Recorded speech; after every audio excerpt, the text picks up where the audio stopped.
Section 7.5, Day 2, solve logarithmic equations. Please write down the essential question. How do I solve log equations? A logarithmic equation is an equation with a logarithmic expression that contains a variable. To solve a logarithmic equation, we're going to change to exponential equation and solve for x. Here's a special property that I want you to pay close attention to. If you have an equation like this, where you have a log expression on each side of the equation, and their bases are the same, the property states you can cancel both logs and just set x equal to y and solve. This only works when you have a log on each side of the equation and they both have the same base. In 7.5, Day 1, we solved exponential equations. We changed exponential equations to logarithmic equations and solved for x. Now we're just going the other way. Today we're solving logarithmic equations. So we're going to change logarithmic equations to exponential equations and solve for x. So if you can remember that, it helps make it easier. If you have an exponential equation, you're going to log both sides. If you have logarithmic equation, you're going to change it to exponential and solve for x. Example number 1. We have a log equation. So we're going to change it to exponential right now. We know how to do that. You start with your base. 6 to the negative 1 is 2x minus 1. 6 to the negative 1 is 2x minus 1. Well, 6 to the negative first power, we know that's the same thing as 1 over 6. We're trying to solve for x. I have a fraction. We can get rid of that fraction because we have an equation, and we can multiply the whole thing by 6. When we do that, the left side is 1, and the right side becomes 12x minus 6. I'm multiplying 6 times 2 and 6 times negative 1. Add 6 to both sides.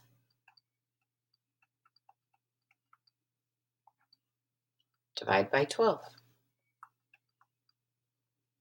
We have x is equal to 7 over 12. And we just solved a log equation. Example 2. Let's do a comparison a minute. Example 1, there was only one log. Now we have 2 logs. Well, that's okay. We know what to do when we have 2 logs. We've already learned this. We have a property that states if we're subtracting 2 logs and they have the same base, we can do that. Take 100 divided by x plus 1. If we were adding them together, we would take the product. We'd multiply the 100 and x plus 1. So again, this goes back to the last sections we did. Whenever we had 2 logs, we always turn them into one log. Remember, then we changed it to exponential and solve for x. That's exactly what we're going to do. 4 to the first equals 100 over x plus 1. So here's our let's write little notes. We needed to make it a single log, and then we changed to exponential.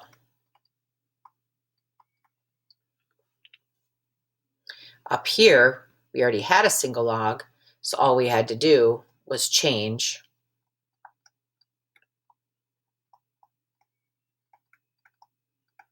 exponential. All right, well, we have a fraction involved, so we can do the same thing we did before, multiply everything by the denominator. So we have 4 times x plus 1 equals 100, which is 4x plus 4 equals 100. Minus 4 on both sides.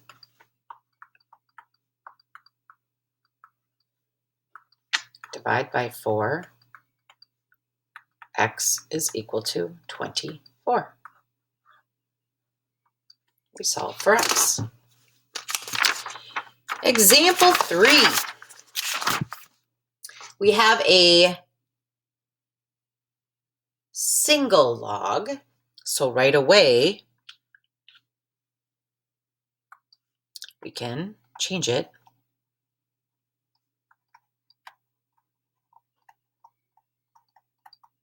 to exponential. 5 to the 8th equals x to the 4th. Oh, well, we want to solve for x, so all we have to do now is take the 4th root of both sides.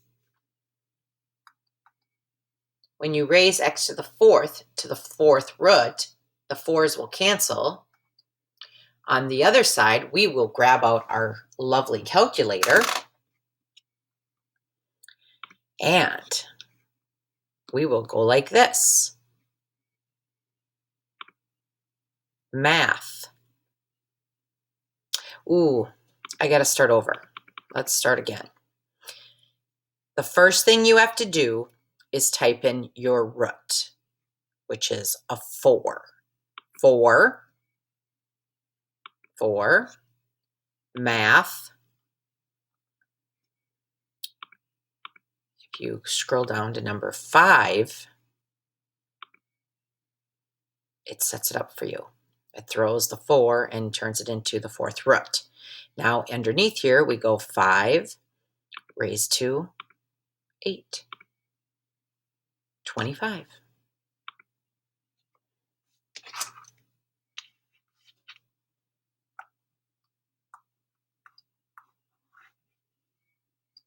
Example 4.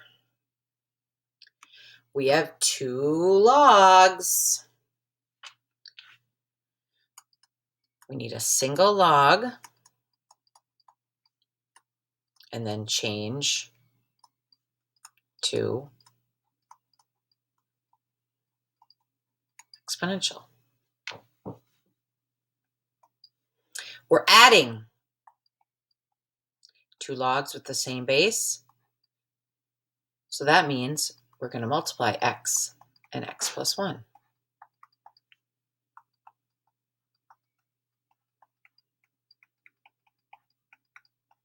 I just distributed that x to make x squared plus x. Change it to exponential. 12 to the first power equals x squared plus x. Ooh, we have a quadratic going on here. When we have a quadratic going on, we're going to get everything on one side. So we're going to subtract 12 because we are going to be able to factor here. This only happens when you have an x squared involved. If you just had an x involved, we wouldn't have to do this. So we factor. Told you factoring would come back. 2 numbers that multiply to 12, negative 12. And when you add or subtract them, you get 1. That would be 4 and 3. The negative goes with the 3. The positive goes with the 4 because 4 minus 3 is a positive 1. Now we set each one equal to 0.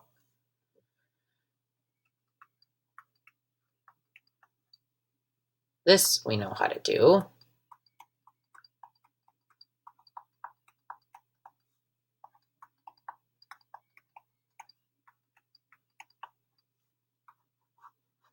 So we got 2 answers. Here's the problem. we have to go back to the original, because if you try to log a negative number or you try to log 0, you're going to get an error. So when we go back, we want to get in the habit when we get two answers, especially if we get a negative answer. Sometimes a positive answer may not work either, but if we get a negative answer, we want to go back up. And if we would plug -4 back into here, you can't log a negative. So we always want to go back to the beginning, because if this would have been a type of expression where when we plug the negative in, it turned into a positive by like adding a bigger number, then we'd be okay. But we can't log a -4. And even if I plug -4 in here, -4 plus 1 is -3. You can't log a -3. So here the deal is you have to cross that off, because that will not work. And your only answer is x equals 3. So I'm going to write a note down here. You should write this down. You cannot take the log of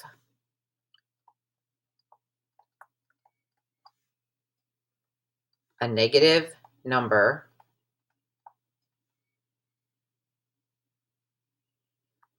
or log of 0.